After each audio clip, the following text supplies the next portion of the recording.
the truth about credit scores, why you should stop chasing 800 plus. Welcome to our video. If you've ever found yourself glued to your credit score, tirelessly working to hit that perfect 800 plus, stop right there. Today, we're going to uncover the truth about credit scores and why chasing 800 plus may be doing you more harm than good.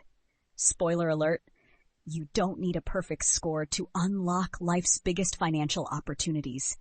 We'll expose some of the biggest myths, explain what really matters to lenders, and give you practical tips for building a strong, healthy credit score without the unnecessary headaches.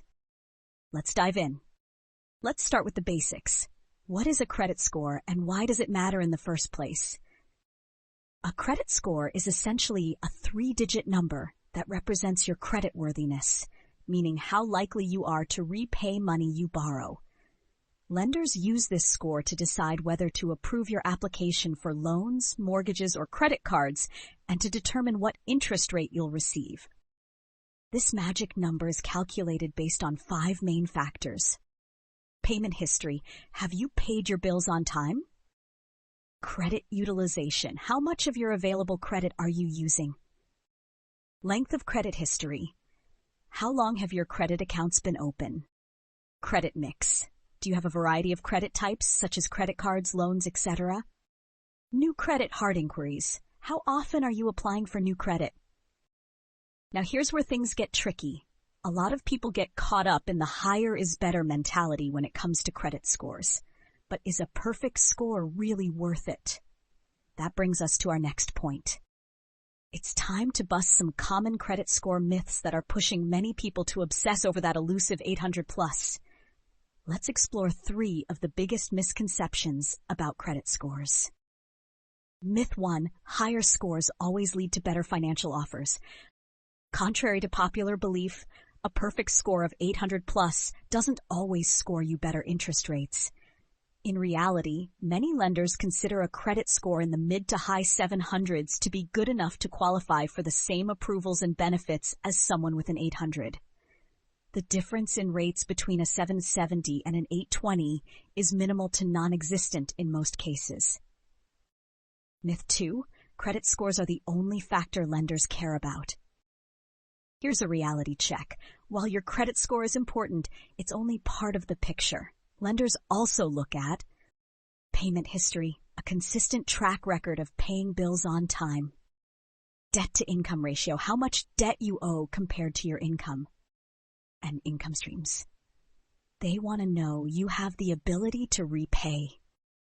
Even if you have an 800 plus score, but a shaky income or high debt-to-income ratio, lenders might decline your application.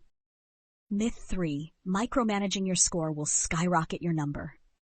Constantly checking your score, opening multiple credit lines, or closing accounts for small boosts can actually hurt your credit. For example, too many hard inquiries, which happen when lenders check your credit for an application, can reduce your score. Obsessive behaviors can backfire, leaving you frustrated and worse off than when you started. The bottom line? An 800 plus score isn't the golden ticket to guaranteed financial success. If a perfect score isn't the ultimate goal, then what do lenders actually care about? Let's break it down. Payment history. This is the single most important factor, accounting for 35% of your score. Lenders want assurance that you'll make payments on time. Even one late payment can negatively impact your chances of getting approved. Debt-to-income ratio. This metric compares how much debt you owe to how much income you earn. For example, if you're earning $5,000 a month and spending $3,000 of it on debt payments, lenders will likely see this as a red flag, even if your credit score is high. Stability factors. Lenders analyze your job stability, how long you've been with your employer, and your streams of income to predict how reliably you can make payments. Credit utilization. This measures how much of your available credit you're using. A lower utilization rate, under 30%, or ideally under 10-20%, shows that you're financially responsible. Understanding these priorities helps you focus on what truly matters to lenders rather than chasing a shiny, unnecessary score. Let's state the obvious. Chasing perfection can sometimes do more harm than good. Here are some of the hidden downsides of pursuing an 800+ credit score. Emotional stress. Constantly monitoring your credit score and striving for perfection can cause unnecessary anxiety. It's easy to feel defeated when every small change doesn't give you the results you expected. Unnecessary spending. Some people waste money on premium credit monitoring services or pay down credit cards obsessively, which could have been avoided. You don't need to spend excessively to improve your credit. Missed focus on bigger financial goals. While you're busy chasing 800+, you might ignore bigger priorities such as saving for an emergency fund, paying down high-interest debt, or investing in your future. Don't let score obsession cloud your overall financial health. The truth is, being good enough often puts you in the same position as being perfect. Aim for progress over perfection. Now that we've smashed some myths, it's time to talk about building a solid, healthy credit profile without the unnecessary stress. Follow these practical tips. Pay bills on time, every time. Payment history makes up 35% of your score, so timely payments are non-negotiable. Set up automated reminders if needed. Maintain low credit utilization. Aim to keep your balances below 30% of your available credit limit.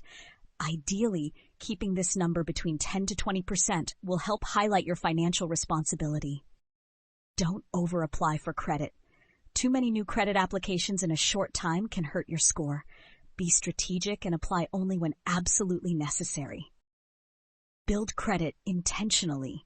New to credit? Consider taking small steps like using a secured credit card or becoming an authorized user on someone else's account. Check credit reports for errors. Mistakes on your credit report can drag down your score. Review your report annually, it's free, and dispute any inaccuracies. Find balance with larger financial goals. Paying down high-interest debt or building a robust savings fund is often more impactful than micro-optimizing your score. Credit management isn't about hitting a magic number. It's about smart, consistent decisions that align with your financial goals. Let's wrap up with a shift in perspective. It's time to stop seeing your credit score as the end-all be-all of your financial health. Instead, recognize it for what it is, a helpful tool, not a measure of your worth. Focus on building a financial life that makes sense for your personal goals, whether that's buying a house, financing a car, or ditching debt altogether. Perfection isn't necessary. Being good enough is more than sufficient. Remember, lenders aren't searching for the person with the prettiest credit score. They're looking for someone responsible, consistent, and prepared. Shift your mindset from obsessive micromanaging to balanced long-term growth. So what did we learn today? First, chasing an 800+ credit score isn't worth the stress. It's not the golden key to financial freedom that many think it is. Second, lenders care more about factors like stability, payment history, and your ability to handle debt responsibly. Lastly, focusing on what truly matters will help you achieve your financial goals without compromising your peace of mind. Let's stop stressing over 800+, start emphasizing what matters most, and crush those financial goals together. Ready to change your credit journey? Let us know in the comments below, share your experiences, and don't forget to subscribe for more no-nonsense financial tips. Thanks for watching. We'll see you in the next video.